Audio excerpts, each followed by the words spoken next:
सध्या आपण ऐकूयात. आता जरांगे पाटील हायकोर्टामध्ये सुनावणी सुरू आहे, त्यावर त्यांची काय प्रतिक्रिया आली आहे ते ऐकूयात. आम्ही सगळ्या संध्या सगळा वेळ 2 वर्ष सरकारला दिलाय.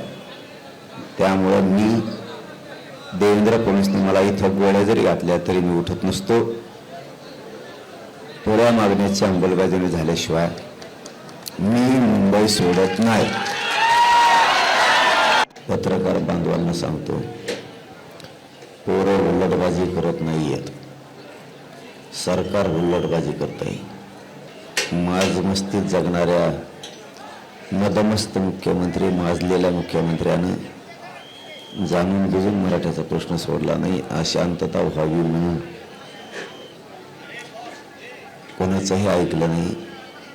मनमानी करणारा स्वतःचाच हाकीत होतो. तो म्हणून तसंच वागलं पाहिजे असा एकलखोरा अफराबुद्धीचा मुख्यमंत्री लाभल्यामुळं महाराष्ट्रात हे असलं व्हायला लागलंय.